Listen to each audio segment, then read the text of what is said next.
Salut tout le monde, dans cette vidéo on va regarder ensemble les résultats de Meta pour le troisième trimestre 2023 qui vient de se terminer, donc les résultats sont sortis hier. Donc Meta c'est une entreprise que j'ai dans mon portefeuille et donc je la suis pour savoir si je dois la garder, si je dois en racheter, etc.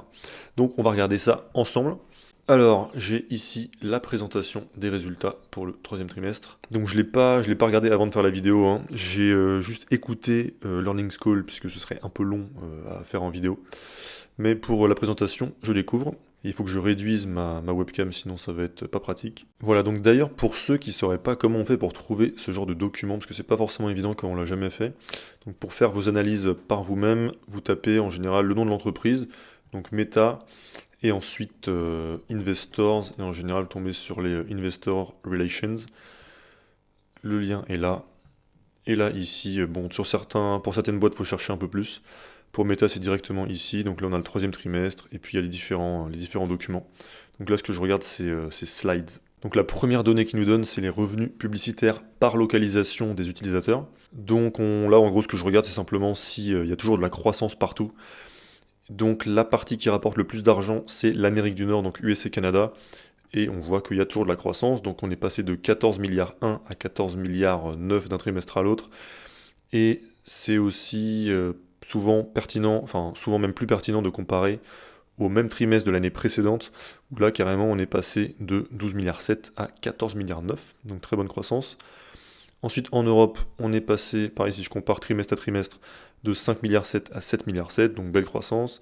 Asie-Pacifique de 5 milliards 7 à 6 milliards 8, toujours bien. Et pour la partie reste du monde de 3 milliards à 4 milliards. Donc ils ont une très bonne croissance du chiffre d'affaires par rapport à l'an dernier. Je crois que la croissance du revenu global, il la donne plus tard, je crois que c'est 23%. Donc sur cette slide pour l'instant, que du positif. Ensuite, maintenant c'est les revenus par localisation. Donc avant c'était les revenus publicitaires.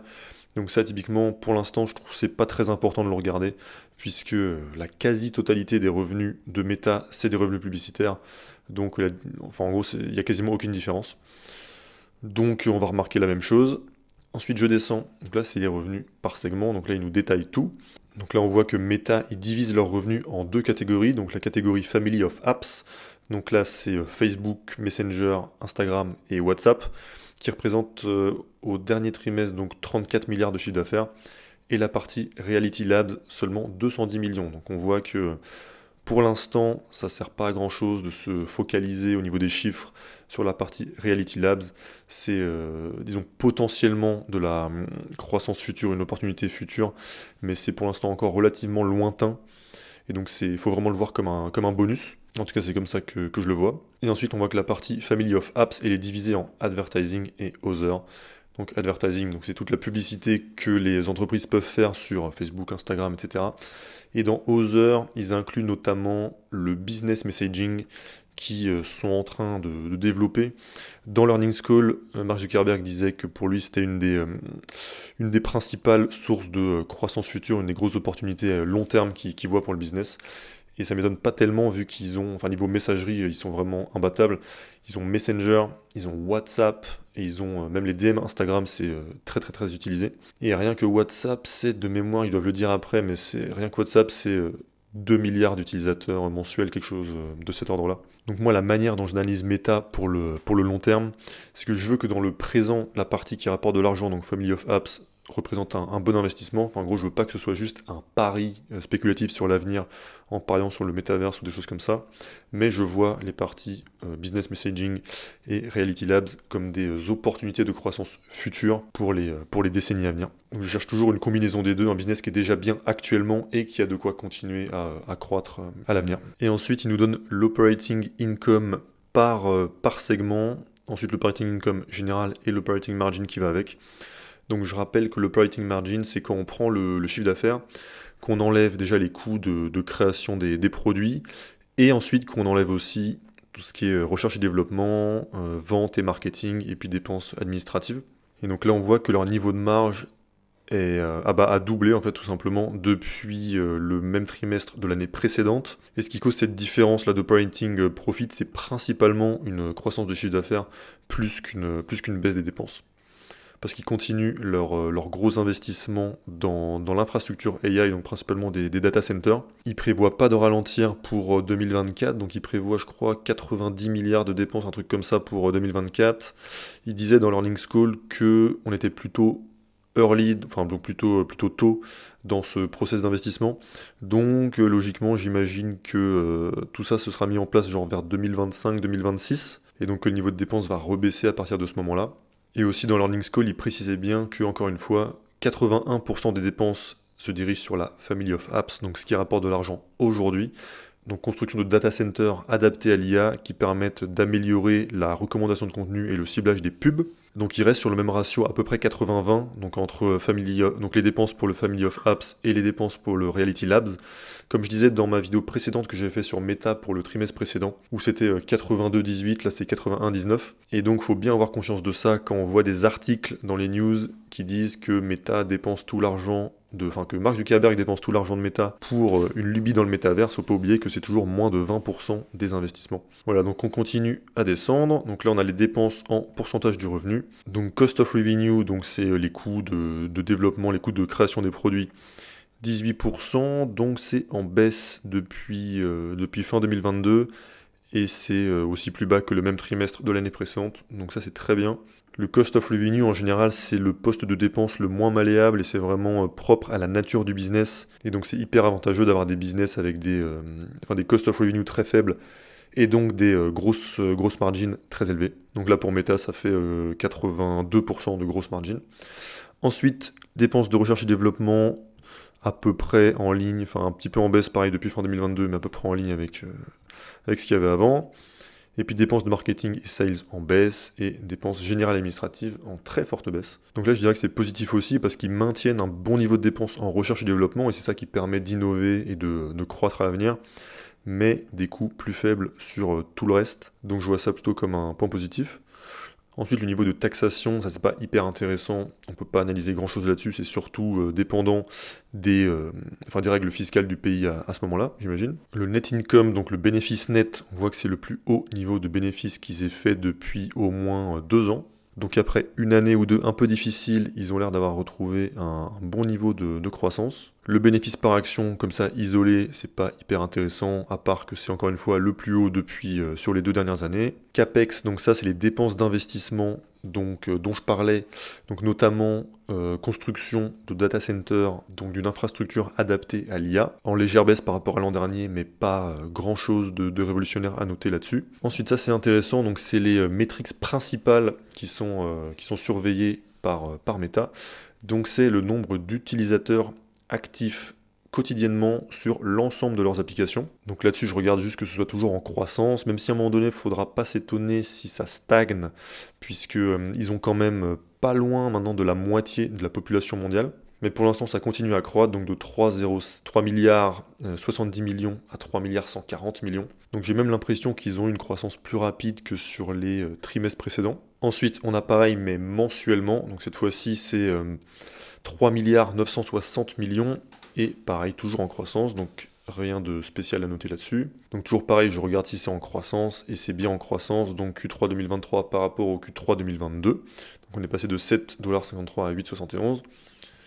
Maintenant, c'est les utilisateurs actifs quotidiennement, mais sur Facebook spécifiquement. Donc ils font une slide séparée pour Facebook, puisque c'est leur plateforme, c'est leur plus grosse plateforme pour l'instant. Et ils nous donnent un découpage, cette fois-ci par zone géographique. Donc US et Canada, toujours en très légère croissance. Europe, stagnation depuis 3 trimestres. Et on peut même dire stagnation depuis maintenant 2 ans. Ensuite, Asie-Pacifique, par contre, ça continue à croître, et reste du monde, ça continue à croître. Et là, c'est important de noter que Asie-Pacifique et reste du monde, ça représente beaucoup plus de monde que la partie US et Canada et Europe. Pourtant, on va voir dans les slides suivantes, normalement, que c'est les parties US et Canada, et enfin surtout US et Canada, mais aussi Europe, qui par utilisateur rapportent le plus d'argent. Et donc, au fur et à mesure que ces pays moins développés se développent économiquement, leur revenu par utilisateur va croître, et vu que ça fait beaucoup plus de monde, ça devrait avoir un impact important sur le chiffre d'affaires de Meta.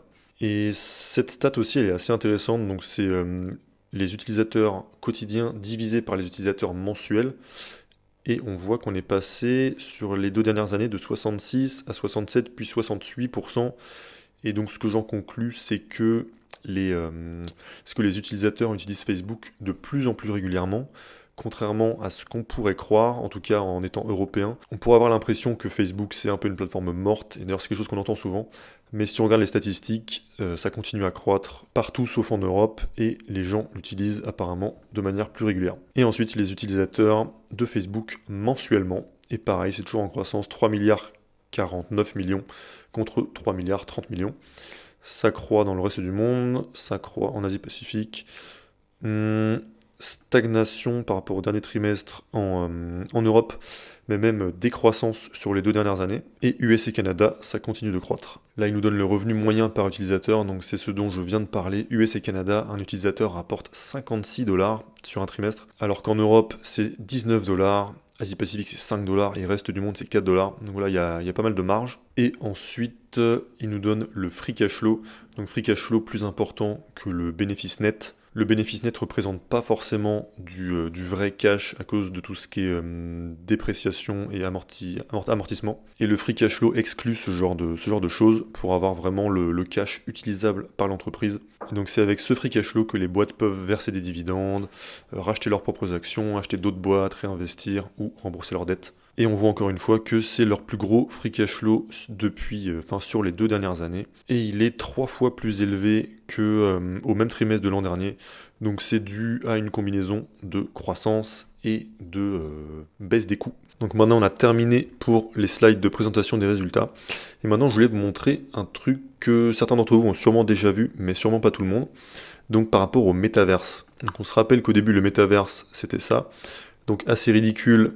Et ça avait été en partie la cause de tous les articles négatifs sur le métaverse et un peu la pensée négative générale sur Meta et la baisse du cours qu'il y a eu en 2022. Mais il y a peut-être 2 semaines, il y a un épisode du podcast de Lex Fridman qui est sorti avec Mark Zuckerberg. Et cet épisode, il a été tourné dans le métaverse. Et donc là, on va regarder les 30 premières secondes juste pour que vous voyez l'évolution entre ça et ce qu'il y a maintenant.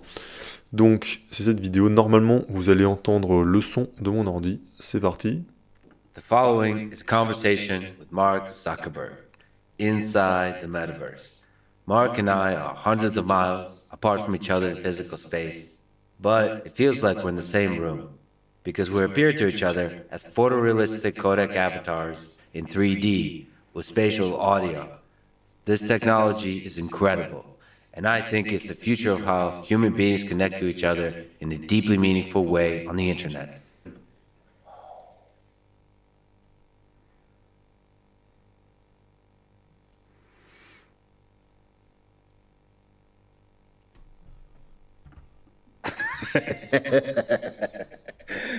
This is so great. Voilà, donc on voit que ça a bien changé niveau réalisme entre à quoi il ressemble maintenant Zuckerberg, entre ça et ça. Et donc je trouve qu'avec ça, on prend un peu plus de sérieux. Et surtout, ce qui est intéressant, donc je vous conseille déjà de regarder l'épisode en entier, c'est surtout de voir que pendant tout le podcast, Lex Fridman dit déjà qu'il est hyper impressionné par la sensation de proximité, mais surtout même qu'il en oublie qu'il n'est pas réellement avec Mark Zuckerberg. Et comme on pense que c'est encore que le début de ces technologies, ça m'étonnerait que ça donne rien d'intéressant niveau business pour le futur. Donc ça me rend assez positif pour la partie Reality Labs de Meta à long terme. Et après j'avais noté d'autres points intéressants qui ont été dits dans l'Earnings Call. Donc déjà, il faut savoir que les Reels jusqu'à maintenant, ça avait un impact négatif sur les revenus, puisque ça prenait du temps d'utilisation d'Instagram et de Facebook, mais que c'était un type de contenu qui était moins bien monétisé que les stories ou le feed. Et donc là, à ce trimestre, ils viennent d'atteindre le point où c'est neutre financièrement.